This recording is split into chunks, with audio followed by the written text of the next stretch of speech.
বাপ রে বাপ, এই শালা কে সকালে এত হাঁকাছে রে বাপ, শালা এত বড় পরব, শালা সকালে মদ্য দেখায় ভর্তি করছে আর সকালেই কে হাঁকাছে।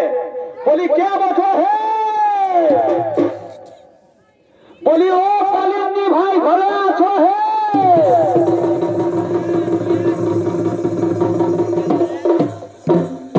এইদিকে শোনো, এইদিকে শোনো, এইদিকে শোনো, আমরা রাজা ঘরের লোক বটে।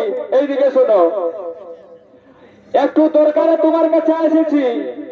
এ বাপ রে, এই শালা সকালে কি দরকার রে বাপ, কালি সারাদিন কোনো খাওয়া দাওয়া নাই, শুধু ফুলিয়েই খেয়েছি। আর এখন যদি বাপ কোনো বড় কাজ হয় তাহলে তো করতে পারবো নাই। সকাল সকাল মাইরি গাটা আমার না একবারে ঠাই ঠাই ঠাই ঠাই করছে। এখন যদি 2 গিলাস না খাই না তো এই হাই তুরুল্লে জানুমকে যাতেও পারিব নাই। কি শালা কেলেঙ্কারি বটে বাপ। তো শুনে নাও, এদিকে ও কালিন্দী ভাই, কি নামটা কি তোমার? এ বাপ রে, বুকা কালিন্দী, শালা বুকা কালিন্দী। ও বাপ রে, শালা রাজা ঘরের লোককে আরো শালা বলে নিচ্ছি। আমার নাম বটে বুকা কালিন্দী। আচ্ছা আচ্ছা, বলছি বুকা ভাই শুনে না, এদিকে শোন। বলছি কি, আমার এই রাজ্যে সমস্ত রাজ্যে ফৌজদারি করে তোকে বলতে হবে। এ বাপ রে, এত বড় রাজ্যে সারা ঢোল জারি করা মানে বিশাল ব্যাপার রে বাপ। তো বলছি ঢোলটা বাজালেই হবে না কথা বলতে হবে? বলতে হবে, ভালো করে শুনিলে আগে। এই আমার রাজ্যে ঢোল জারি করে বলতে হবে যে এই হিরণ্যকশিপু রাজার রাজ্যে কেউ যেন বিষ্ণু ভগবানের পূজা না করে। আর যদি কেউ ভুল করে করে থাকে তো কি হবে, শাস্তি দেওয়া হবে। আর আর এই হরি মন্দিরে কোনো কীর্তন ফির্তন কোনো হবে নাই, সেগুলাও যদি করে না তো পুরা গায়ের লোককে শাস্তি দেওয়া হবে বলে ঝলঝারি করতে হবে। এ বাপ রে, এই শালা কি হবে রে বাবা? এই শালা কোন গাকে এরকম করে ঢোল বাজায় বাজায় গেলে যে গায়ের লোক পিটবে রে বাপ। শালা এত খরচা করে অত সুন্দর সুন্দর হরি মন্দির করেছে, আর সেই হরি মন্দির গিলাই যদি শালা কীর্তন করতে বন্ধ করি তাইলে আমার জীবনটা রাখবে। বাপ রে বাপ। তো শালা এই হিরণ্যকশিপু রাজার আদেশ, এই বাপ এদের আদেশ পালন করতে হবে, নাই তোর এদিকেও জীবন যাবে, যা হবে হবে।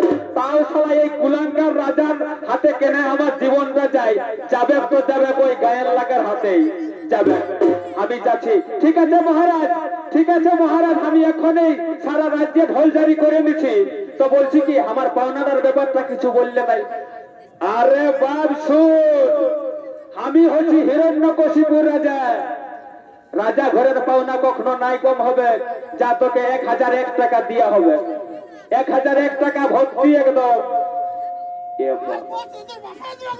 এ বাপ রে, এই শালা আরো মদ।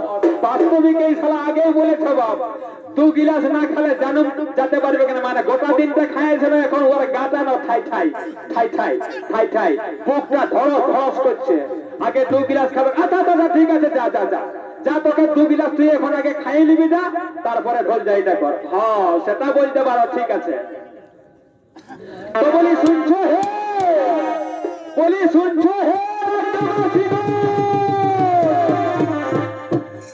বল। এ বাপ রে, এই শালা আন বলতে কান, বাপ রে বাপ। বলি শুনছো হে রাজ্যবাসী, এই হিরণ্যকশিপু রাজার রাজ্যে কেউ বিষ্ণু ভগবানের পূজা করো না।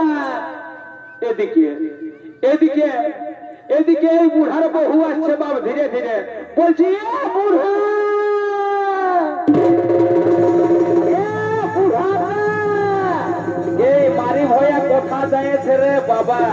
এ দাদা, এ বাবু, এ বাবু, তোরা দেখেছি আমার ওই বুড়াটাকে মারি ভয়া কালি সকালেই বাইরে। বাপ রে বাপ, ঘরে খাওয়া দাওয়া কোনো নাই, কোথায় মদ ঢুকাই নিয়ে পড়ে আছে না, কোথায় কি যে করছে বাপ রে বাপ। তো বলছি বল না বাবু, বল বল বল, কোন দিকে গেল ওই বুড়াটা?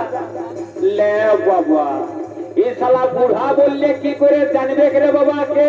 নামটা বলতে হবে কেন? এ বাপ রে, হে বাবুরা, তোরা কেমন কথা বলছিস? ওই বুড়াটা আমার পুরুষ বটে, ওর নামটা কি বলবো? তো দেখ বাবা, না বললে তো আর বলতে পারবো না, বরফ দেখতে আরো কত বুড়া এসেছে না। সেটাও বটে, তবে বলছি শুনে না, আস্তে আস্তে বলেছি, লোকে যেমন নাই শুনে। ওই আমার বুড়াটার না, ওই আমার বুড়াটার মানে আমার পুরুষটার নাম বটে ফুকুয়া কালিন্দী রে, ফুকুয়া কালিন্দী। ওহো, ঠিক বলেছি। তাহলে ওইদিকে ভিতর দিকে দেখ, ভিতর দিকে ওই মদ ভাটি দিকে দিয়েছে, দেখ দেখবি বুকাকে। বলছি এ বুড়া, এ বুকা, ও বাপরে শালা বুড়া বলতে বলতে বাপ বুকা উঠিয়ে গেল রে। ই শালা কেলেঙ্কারি বটে, বুড়াটা শুনলে আরো কি বলবে। বলছি এ বুড়া, এ বাপরে ই শালা কে হাঁকাছে রে বাপ বুড়া বুড়া করে। লে বাপ, শালা একটা কাজে বাইহানছি, একটা কাজে বাইহানছি, তখন বুড়া বুড়া করে কে হাঁকাছে। বলি কে বঠো, বাপ রে ই শালা আমার বুড়িটা রে, আমার বুড়িটাই বঠে রে। বলছি এ বুড়ি, এ বুড়ি, এ গো তুই কেনে আলি আমাকে পেছা করে? আমি এখন কাজ করছি, রাজা ঘরের কাজ, সারা রাজ্যে ঢোল জারি করতে হবে, মানে ঢোল দিয়ে বলছি। ও হ্যাঁ বুড়া,